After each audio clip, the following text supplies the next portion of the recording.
¿Qué tal? Buenas noches, bienvenidos a Agenda Personal. Vamos hasta las 22 en directo. Comienzo con esta información que me llega de la Empresa Provincial de la Energía, de no mediar inconvenientes atmosféricos. Mañana, dice Diego Alonso, se va a realizar un trabajo de mejora de servicio en el barrio Zulema de Reconquista.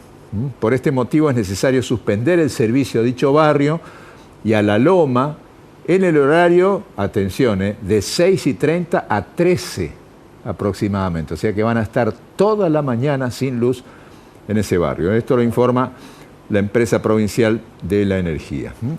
Bueno, vamos a los links. Comenzamos con este que dice que la inflación de noviembre, ya estos son datos oficiales del INDEC, fue del 3,2% y acumula 30,9% en lo que va del año. Eso lo informa el Instituto Nacional de Estadísticas y Censos. Hubo una baja pequeña de la inflación con respecto a octubre. Recordemos que en octubre fue del 3,8%, ahora es el 3,2%. Seguramente se va a ir para arriba en diciembre, es normal, eso es habitual el último mes del año. Anualizada la inflación de noviembre 2019 a noviembre 2020 es del 35,8%. Reitero, 3,2% noviembre, en lo que va del año 30,9%. Vamos al siguiente. Autorizan en la provincia un aumento del 32% de la tarifa de agua en Santa Fe. Este aumento va a empezar a regir en el primer bimestre del año 2021, o sea que para el bimestre de enero-febrero saque la cuenta, vea su boleta y auméntele un 32%, eso se va a ser lo que se va a pagar el año que viene. Esto es oficial ya de la empresa Agua Santafesina Sociedad Anónima. Vamos al siguiente. Vicentín repudió los allanamientos. Tuvieron gran difusión periodística los allanamientos que se hicieron sobre las oficinas de la empresa, tanto en Reconquista como en Avellaneda, los domicilios de los directivos del primer directorio, no el actual, del primer directorio de Vicentín. Según la empresa, en un comunicado de fuerte contenido crítico hacia el fiscal Moreno de Rosario, que fue el que ordenó estos allanamientos, los calificó de injustificados y completamente arbitrarios, ya que siempre estuvieron sujetos a derechos, siempre estuvieron a disposición de cuánta información se les requiriera, y no era necesario estos aparatosos allanamientos que se llevaron a cabo en Reconquista y Avellaneda. Vamos al siguiente. Esto tiene que ver con un conflicto político muy importante de consecuencias impredecibles todavía, y que tiene que ver con la causa que hay en la justicia, en el Ministerio Público de la Acusación, contra el poderoso senador Armando Traferri. Ingresó al Senado el pedido para imputar a Traferri en la causa Ponce Azajad por coimas y amparo al juego ilegal, acusaciones que hizo el fiscal Ponce Azajad, el ex fiscal Ponce Azajad, está preso precisamente por coimas, por recibir coimas del juego clandestino.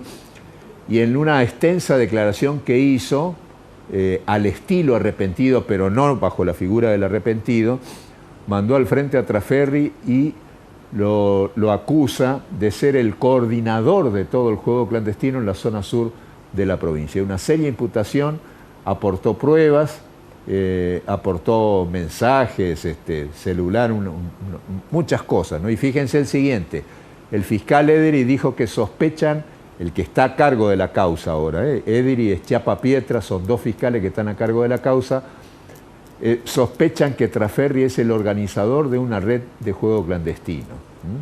E ingresó, reitero, al Senado de la provincia el pedido del desafuero de Traferri. Como ya no hay más sesiones ordinarias, hay solamente extraordinarias, tendría que pedirlo el Ejecutivo provincial. O sea que esto va a ir para cuando empiecen las sesiones ordinarias del 2021, el tratamiento en el Senado de la provincia, y todavía nadie puede asegurar si va a tener, digamos, opinión favorable por parte de sus pares o no.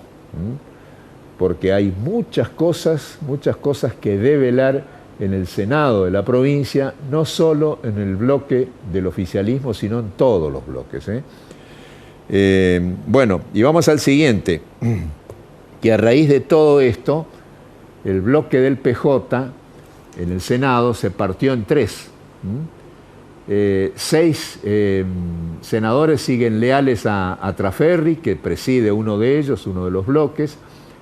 Hay 4 que formaron ahora, a raíz de toda esta crisis, el bloque Lealtad, que son los que responden al gobernador de la provincia en forma incondicional, y hay 2 que están sueltos, digamos, como líberos, pero que muy probablemente se incorporen a los leales de Perotti. Todo esto es una de las consecuencias de la crisis política que tiene el peronismo a raíz de todo este tema y de la incertidumbre que hay respecto de cómo va a continuar esta causa judicial que parece ser muy gorda, muy gruesa. Bueno, y a ver, tengo un último mensaje allí que lo tiene Lucía, pero lo vamos a dejar para conversarlo con el invitado, porque un rechazo al aumento desmedido de la tasa y no a la creación de fondos de reparto discrecional es un comunicado de prensa que sacaron los empresarios que están nucleados en el Parque Industrial y en el Centro Industrial y Comercial de Reconquista. Vamos ahora a un video, porque hoy estuvo el diputado provincial Oscar Martínez, firmó un convenio con el Colegio de Abogados de la Cuarta Circunscripción Judicial. Esto tiene que ver con una nueva ley que hay en la provincia, que es iniciativa de Martínez, creando el Observatorio Observatorio de Víctimas de Delitos Penales, que incorpora derechos a las víctimas que por ahora gozaban hasta solamente los delincuentes, ¿no? Se llevó a cabo digamos, la ceremonia de la firma del convenio. Estuvimos allí en el Colegio de Abogados y hablamos con el diputado Martínez. Este es el diálogo con él.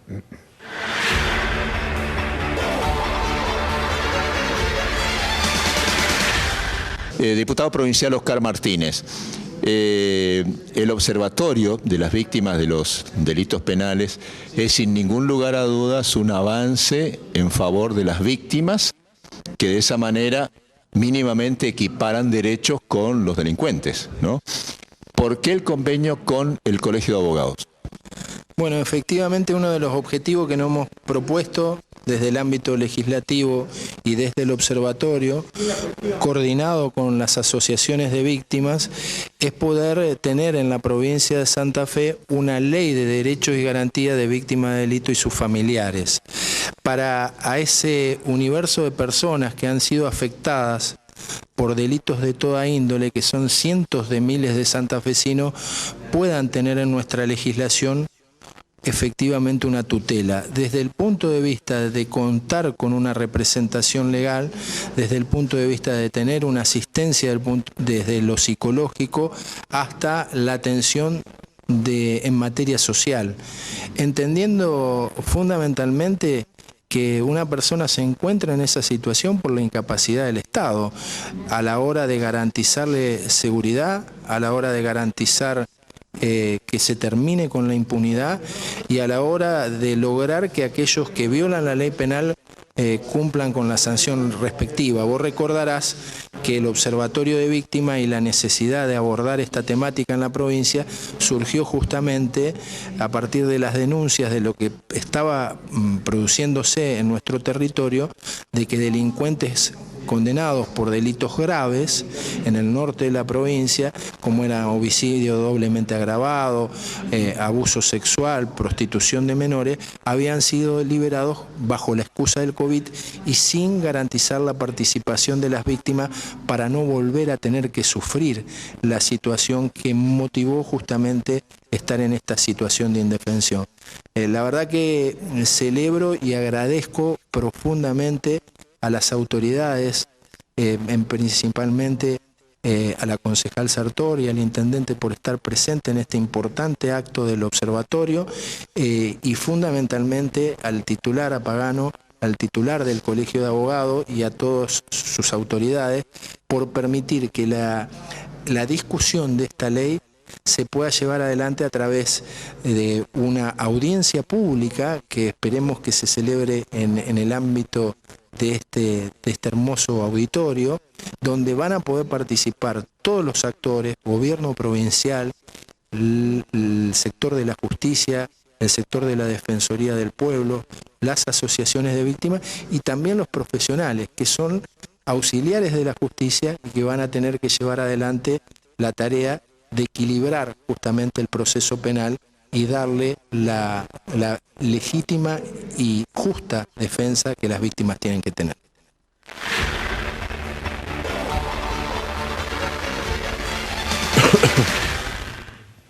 Bueno, tenemos que ir a la primera pausa. Les anticipo que el invitado al programa es el empresario Alberto Bullati, que ya está acá sentado al lado mío.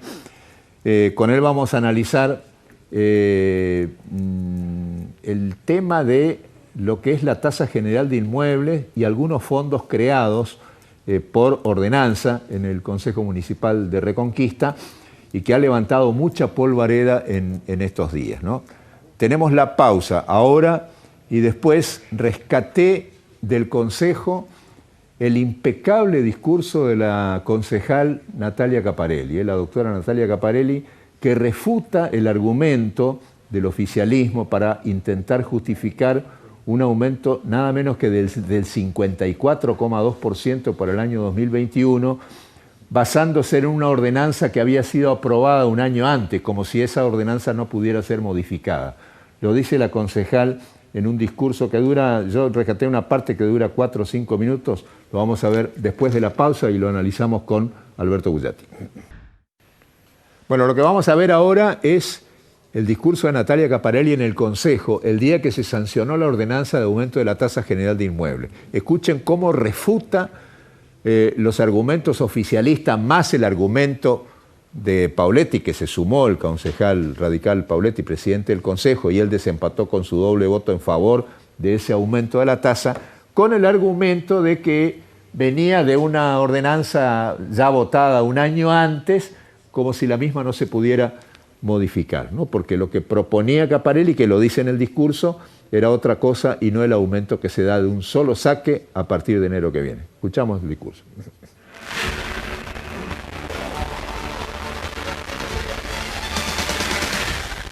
La verdad que mucho tiempo hablando para justificar un incremento en un contexto que luce más que desproporcionado. La verdad es que plantear la cuestión del 54% como algo estático y congelado, irrevisable, teniendo en cuenta el año absolutamente atípico que hemos tenido y las repercusiones económicas que tuvo para toda la Argentina y para los vecinos de Reconquista en particular, que es a lo que nosotros nos debemos, me parece inadmisible. Demuestra que no tenemos, entonces, quienes sostienen eso, no tienen capacidad de leer esta realidad que se está viviendo, lo excepcional que es, y una capacidad de adaptación a esa realidad. Nosotros nos debemos, como dirigentes políticos, poder hacer una lectura distinta en un año claramente distinto. Y se lo habíamos pedido al intendente de manera anticipada. Le dijimos a todo el equipo de Hacienda, que aquí tanto están destacando, que este año merecía una tributaria con determinadas modificaciones porque las circunstancias eran excepcionales. Y eso nos exige tomar medidas excepcionales.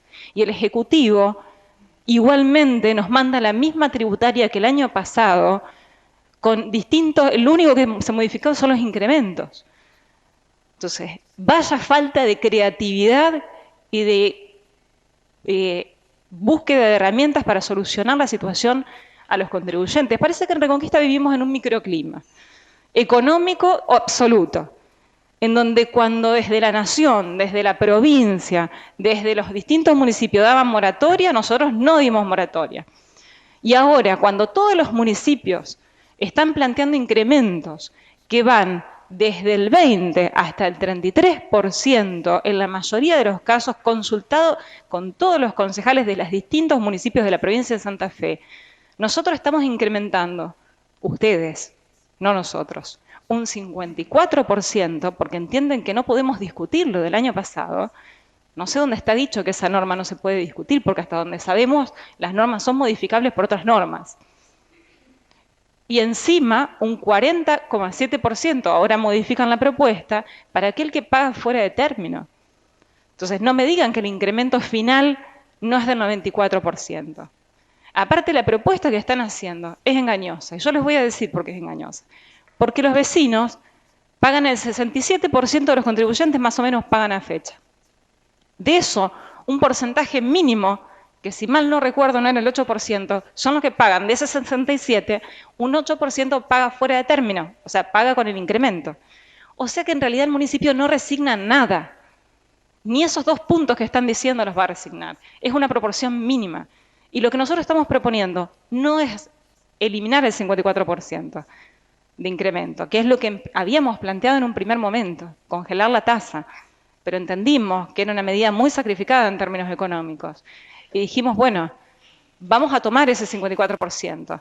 Seamos coherentes, pero por lo menos fraccionémoslo en el tiempo. Y la mayoría de los municipios tienen incrementos que son progresivos cuatrimestrales o semestrales en algunos casos. Municipalidad de Rafaela incrementó un 10% sus tributos. Municipalidad de Santa Fe entre el 23 y el 33% y congeló el DREI. No eximió a los futuros, eventuales emprendedores, eximió a los que están laburándola hoy, a los que tuvieron sus empresas cerradas, a los que no pudieron generar ingresos durante muchísimos meses en el año, no los eximió, les congeló el DREI para todo el año que viene.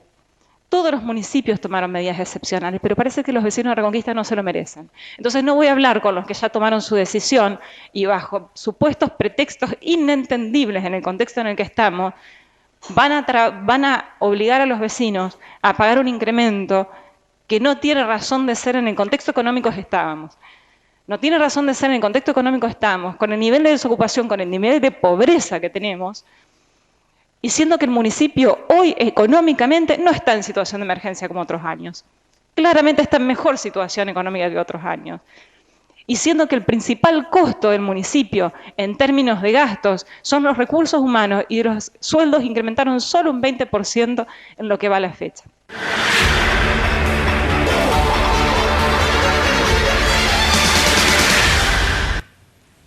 Presentamos a nuestro invitado. Alberto, ¿cómo te va? Buenas noches. Bienvenido al programa. Gracias por venir. Carlos, ¿qué tal? ¿Cómo te va? Buenas noches y buenas noches a todos los televidentes. Bueno, ¿qué te pareció ese discurso?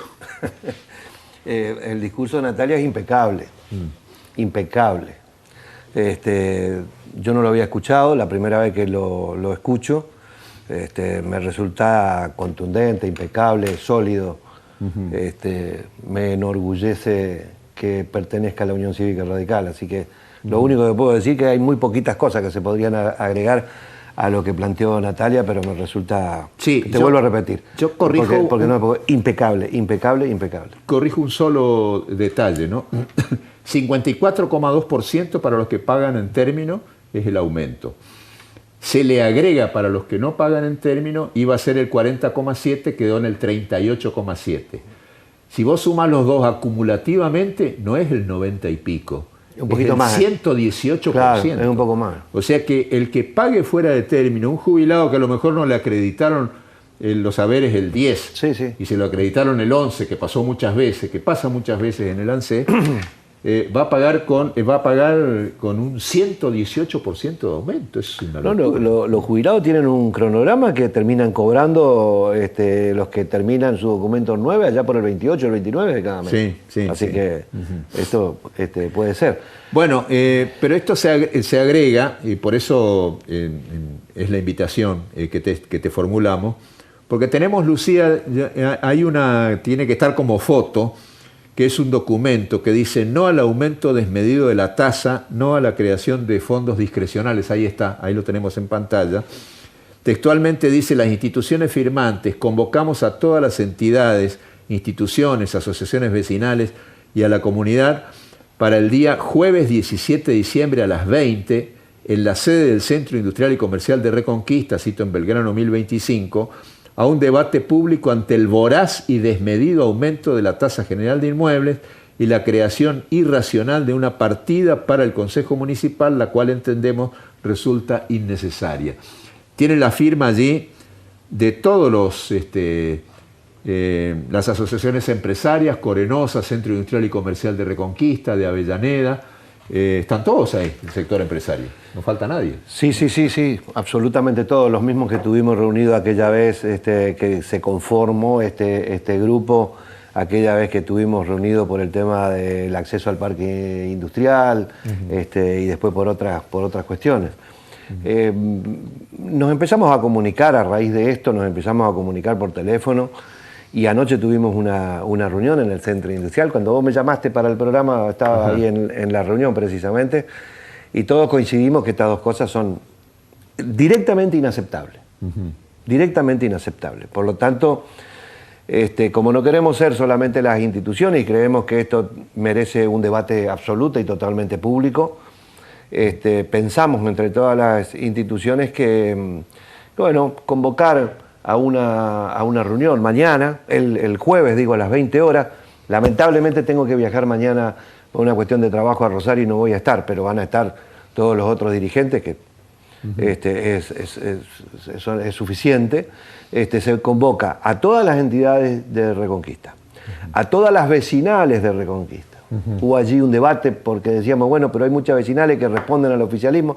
Yo le decía, sí, el presidente puede responder al oficialismo, algún miembro de la comisión, pero representan a un barrio.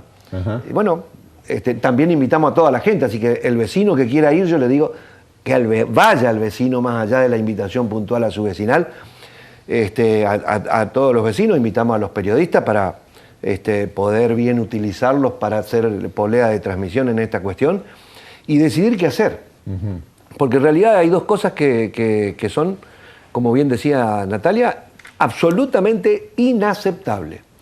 Un aumento desmedido de esta naturaleza, como si fuera que no pasó nada, y analizándolo desde el punto de vista que en este país no pasó nada, estamos igual que el año pasado, que hace 2 años atrás, es realmente desconocer absoluta y totalmente la realidad. Desconocer absoluta y totalmente la realidad. Porque le están pidiendo que pague a gente que tuvo merma en su trabajo, merma en sus negocios, mermas en todo lo que hace a la composición de esta cuestión. Pérdida de trabajo. Y muchos con pérdida de trabajo.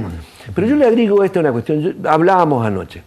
Yo creo que este es un problema de raíz, porque hay algunos políticos, y como decía Natalia, ustedes, no nosotros, bien decía y bien marcaba, que porque no lo sufrieron, porque acá tengamos en cuenta una cosa, todo el sector privado ha sufrido esto.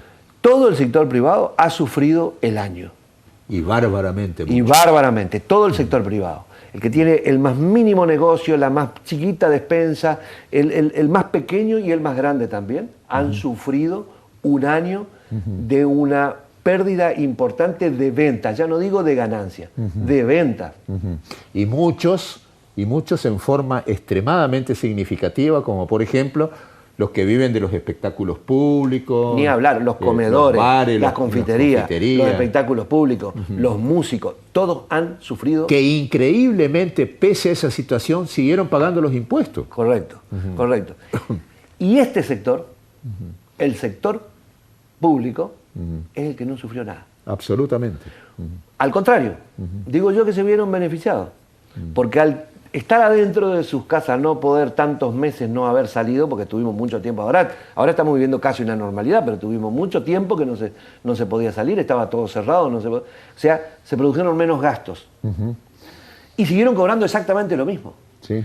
Porque el sector público, todos, los 3 sectores, los poderes ejecutivos provinciales, nacionales y municipales, los poderes legislativos nacionales, provinciales y municipales, y el poder judicial, y todos los organismos descentralizados del sector público siguieron cobrando puntualmente al día, el mismo emolumento. No han sufrido absolutamente nada. Y tuvieron aumento encima. Desde ese punto de vista, es que se me hace pensar que para ellos les es difícil pensar o difícilmente le entra en la cabeza que todo el resto sufrió. Por eso es inaceptable. Es inaceptable que el político que representa a la gente, que representa al pueblo, los concejales, el Poder Ejecutivo Provincial, etcétera, etcétera, que representan al pueblo, no entiendan los problemas que tiene la gente. No entiendan los problemas que tiene el comerciante, el laburante, el ciudadano común. Sí. Y se largan con una cuestión de esa. Y como si fuera poco, por eso decimos en el comunicado inaceptable, y como si fuera poco, se vota en una partida para gastarla en el Consejo. Y yo lo escuché los otros días a un concejal, no me acuerdo quién, cuando le preguntaron para qué la partida, y dice, bueno, porque los concejales van al Consejo mucha gente a pedir cosas, entonces creamos una partida para poder darle y no tener que sacar de nuestro bolsillo. Una cosa vergonzosa, vergonzante, vergonzante. Entonces, sobre llovido, mojado, la frutilla del postre. Y estas cosas son inaceptables. Por eso decidimos y nos animamos a convocar a toda la ciudadanía, a debatir qué hacemos. Porque acá hay muchas cosas que se puede hacer. Se puede hacer marcha, se puede hacer banderazo, puede salir una rebelión fiscal, ¿eh? Estaba por preguntarte eso precisamente, si es posible, porque muchas veces, no es la primera vez, porque el Estado argentino lamentablemente viene atropellando al contribuyente desde hace mucho tiempo de distintas formas. Yo particularmente no sé qué se va a decidir. Es más, nosotros inclusive deliberadamente no vamos a llevar ninguna propuesta, porque lo que queremos es que la gente vaya, hable, se exprese, y en la asamblea, ojalá vaya mucha gente, se decida, que la gente sea partícipe, que se involucre una vez ante esta barbaridad. Esto tiene que ser, tiene que salir, las medidas a tomar tienen que salir de ahí. Lo que sí estoy seguro, absolutamente seguro, que va a haber una caída en la recaudación, haya rebelión fiscal, no haya rebelión fiscal, pase una movilización o no pase una movilización, va a haber una caída en la por la recaudación imposibilidad de hacer porque frente va a ser imposible a hacer semejante exacción, porque es una exacción pero por alevosa, supuesto, ¿no? va a ser Claro, fíjate imposible. vos, Y encima va a tener bronca la gente. Porque va a decir, ¿y mi plata que yo me tengo que dejar de, a lo mejor de alguna cosa importante para la familia, para la casa, para que parte de esa plata vaya a un bolsillo de un concejal que pueda repartir indiscriminadamente porque alguien le va a pedir para pagar la luz? O para cualquier cosa. No. Entonces, la imposibilidad con la indignación sumada. Entonces, esto es absoluta. Puede salir cualquier cosa. De cualquier manera, digo, va a haber una caída en la recaudación. Y yo pregunto otra cosa que se me viene a la cabeza, ayer se me venía a la cabeza. El Ejecutivo Municipal de Reconquista, el año pasado, se recorrieron todos los medios de Reconquista, provinciales, y hasta algunos nacionales, salieron en los medios nacionales diciendo que habían bajado los impuestos. Había sido que todo era mentira. Sí.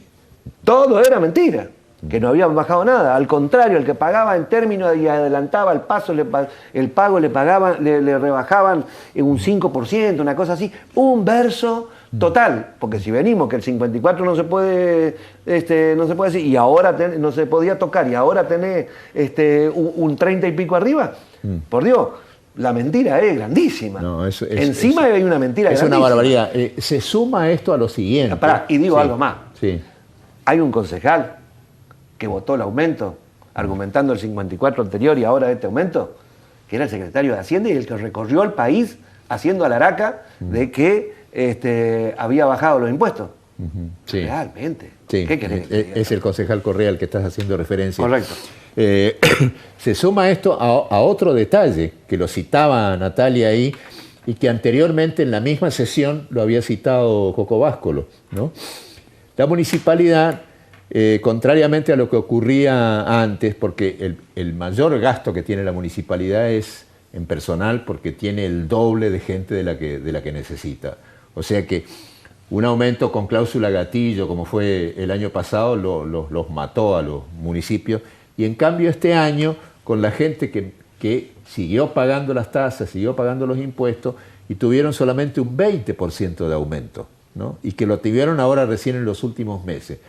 Y la Municipalidad de Reconquista pasó de incurrir en gastos en descubierto, el descubierto bancario para poder hacer frente a los sueldos todos los meses para pagarlo en términos los primeros días, ahora no solo que los paga sin necesidad de incurrir en esos descubiertos, sino que además tiene plazo fijo la municipalidad. Bueno, yo no quería adelantar algún numerito. Eso lo decía Coco Báscolo, y además difundió las planillas con la investigación. Bueno, yo no quería adelantar algún dato del jueves, pero bien que vos me decís, periodista bien informado, el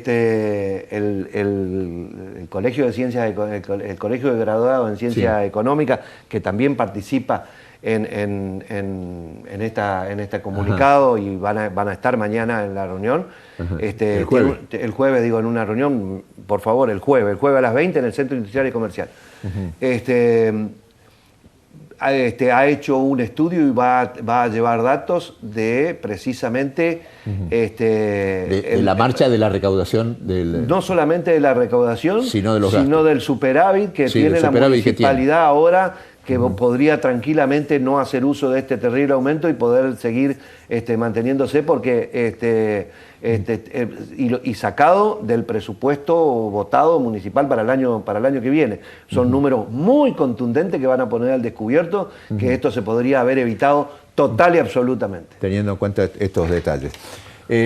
Hacemos una pausa, seguís en el programa si no tenés problema, porque quiero analizar el tema en el Consejo, la votación en el Consejo, ¿no es cierto? Porque esto salió por votación dividida y el que desempata es Correligionario. Una cosita antes, porque quiero otra vez, le pido a la gente que participe el jueves en el Centro Industrial y Comercial, que vaya, que hable, que proponga, que participe, porque esto hay que evitarlo. El salón ese, porque si va mucha gente va a quedar chico. Bueno, no teníamos otro lugar, y si hay que hacer otra reunión el viernes en otro lugar más grande, ojalá se dé eso, y ojalá tengamos que hacerlo en la cancha adelante la próxima bueno, reunión.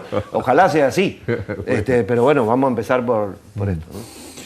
Hacemos una pausa y enseguida continuamos con Alberto Bullati. Bueno, tengo dos mensajes. Uno que dice: hay que debatir y si es necesario movilizarse por estos aumentos exagerados de tasa general de inmuebles, apriete desmesurado, para el cobro de calles que se asfaltaron mal asfaltadas, y dice, y agrega, y los concejales nunca se bajaron los sueldos, y seguir dando gratis, ¿hasta cuándo?, se pregunta. Y otro mensaje que dice: siempre y cada vez somos los menos los que pagamos los impuestos. Mensajes de los oyentes. Ahora, todo esto fue posible, si bien parte del Ejecutivo Municipal, pero fue posible por la votación del Consejo Municipal. El Consejo Municipal está integrado por 10 concejales. 5 son del oficialismo, mejor dicho, si no son 4 son del oficialismo, 6 son de la oposición. 6 de la oposición, y no, parece que no, porque uno de ellos hasta ahora demostró en hechos fundamentales, como este, por ejemplo, que de opositor no tiene nada, y que es el concejal Eduardo Pauletti, ¿no? Por Pauletti salió sancionada esta ordenanza. Por Pauletti salió aprobado el presupuesto, que tiene muchas irregularidades, según dicen desde la oposición, pero como Pauletti vota junto con los concejales peronistas, no fue posible que quede pendiente en análisis al menos por 1 o 2 sesiones más, ¿no? También consultamos a la concejal Natalia Caparelli qué significa esto para el bloque de la UCR en conjunto para la oposición, el hecho de que un concejal supuestamente de la oposición actúe como actúa Pauletti. Esta es la respuesta de Natalia Caparelli.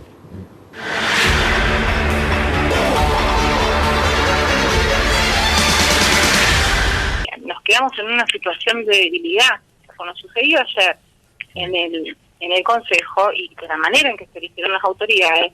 Nuevamente la oposición, pese a tener 6 bancas en el Consejo, estamos en una situación de debilidad, porque si nosotros, y esto quiero aclararlo a la ciudadanía, hemos sido 6 concejales votados por la oposición, 6 sobre 10. Nosotros, si nos ponemos de acuerdo, estamos en condiciones no de negociar, de decidir todo lo que se quiera decir en el Consejo.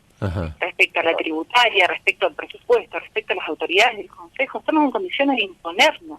Y en lo largo del año no lo hemos logrado por acción de uno de los concejales que no acompaña a la oposición.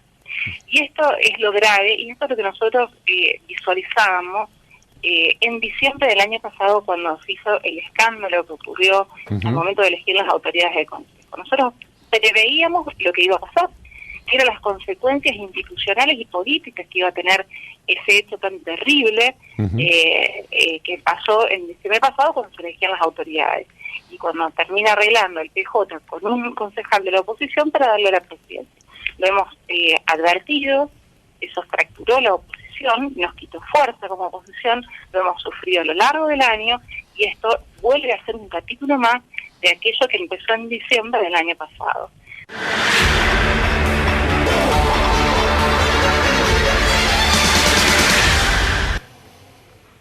También contundente aquí, Natalia, tu opinión. Sí, sí, claro. ¿Por qué es grave? Contundente y bien. Mirá, yo digo lo siguiente sobre esta cuestión. Se dijeron muchas cosas, etcétera, etcétera. Y bueno, acá hay un error que es propio, que yo creo que es la falta de cintura política y la falta de negociación interna entre la oposición. Eso es un error que tienen que asumir todos los concejales de la oposición. Debieron haber agotado absolutamente todos los medios para meter a ese chivo adentro del corral. Ese es un error. No es grave, pero es un error político interno, que responde a lo mejor a algunas otras cosas que ahora vamos a analizar, pero que ese es un error, asumir eso. Por el otro lado, tampoco es que le tenemos que echar la culpa a Pavoletti, porque acá tenemos que ponerle nombre y apellido, ¿no? Porque por ahí decimos los concejales, no, vamos a poner, en este caso vamos a ponerle nombre y apellido.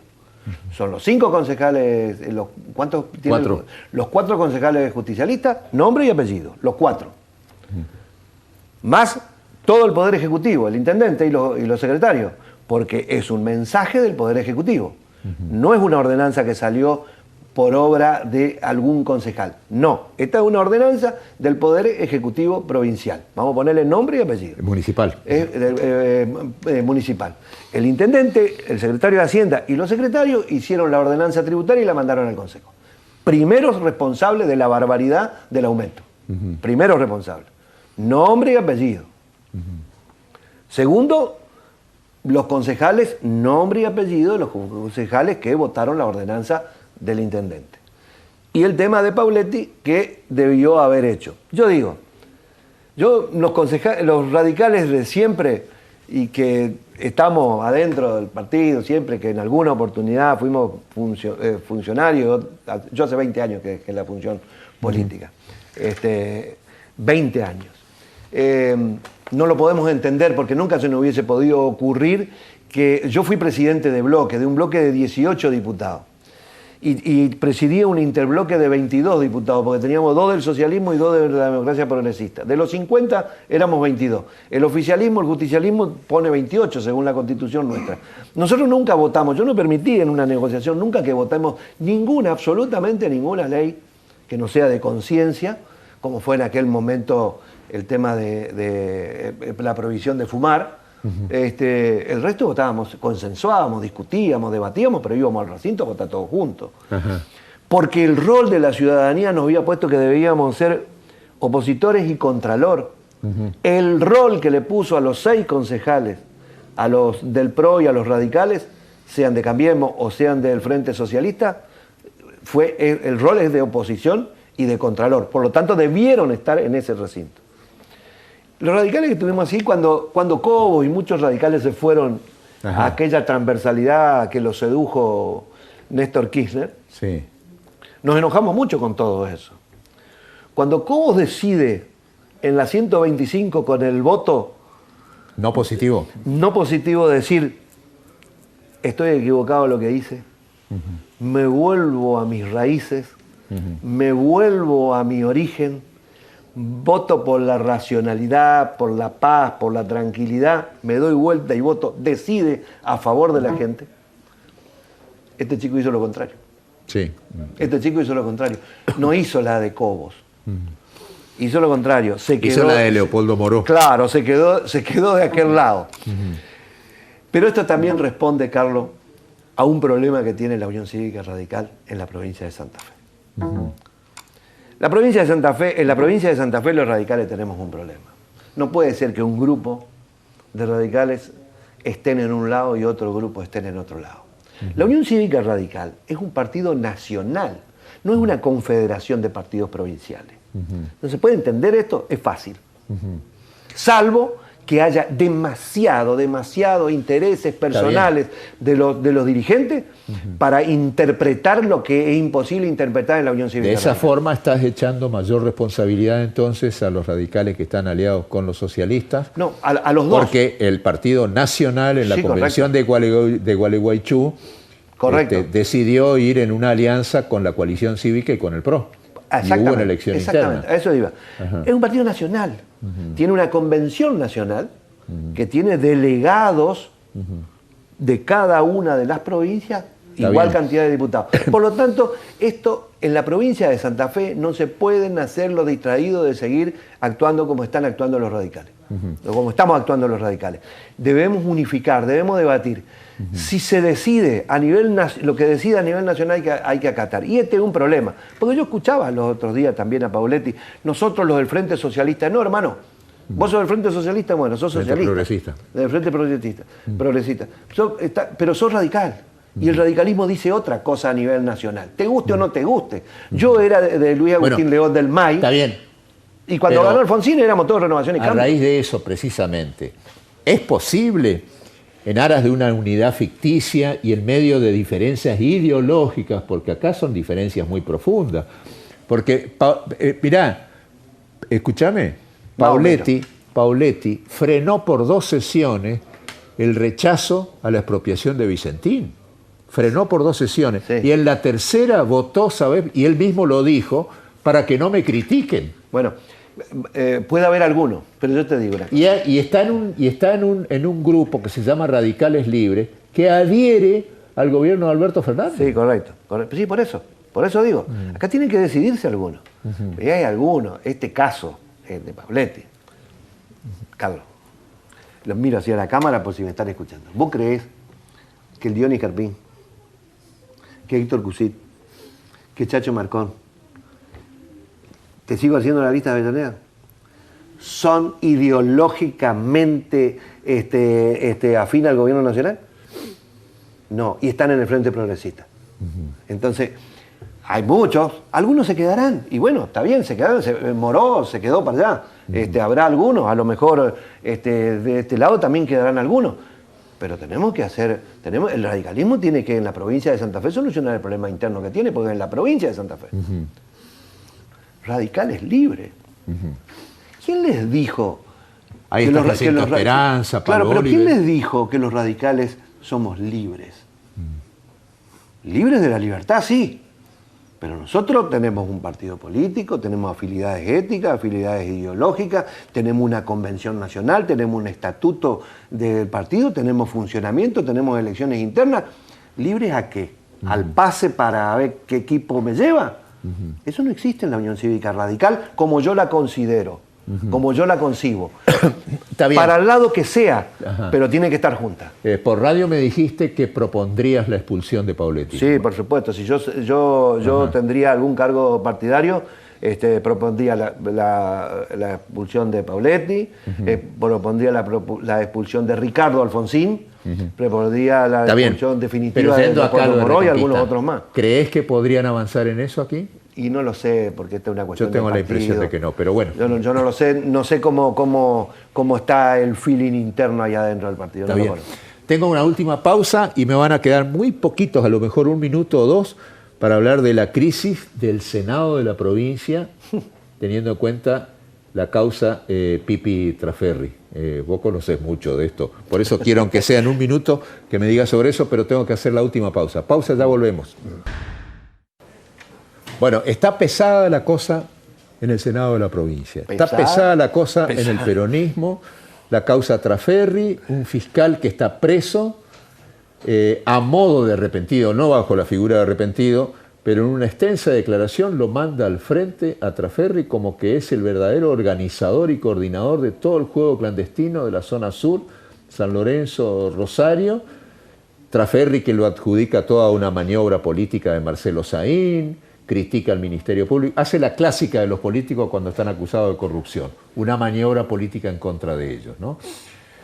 Esto va a tener derivaciones y consecuencias impredecibles, pero dame tu opinión lo más sintética posible porque ahí está la gente ya esperando. Bueno, acá seguramente que cuando ya llegó al Senado, dicen que mandaron ya el pedido de desafuero. Hoy ingresó el pedido de desafuero. Esto pasa a la Comisión de Asuntos Constitucionales del Sí. Senado, donde ahí hay representación de todos los senadores. Los senadores son 19, uno por cada departamento. Sí.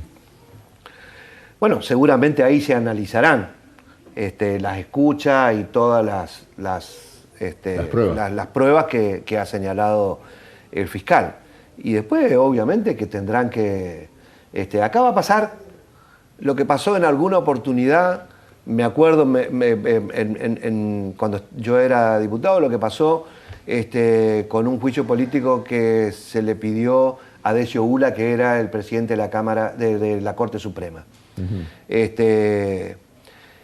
Si los senadores son asépticos y miran exclusivamente las denuncias, bueno, ahí tendrán que votar la Unión Cívica Radical, el Frente Progresista, los de Cambiemos, los justicialistas tendrán que analizar, y si son asépticos... ¿Tiene que votar solamente el Senado o toda la legislatura? No, en este caso es el desafuero de un senador. Allá era la Asamblea Legislativa porque era el presidente de la Corte. O sea que acá va a ser el Senado. Solamente el Senado, solamente 19. Y bueno, y después habrá que ver cómo se comporta la corporación política.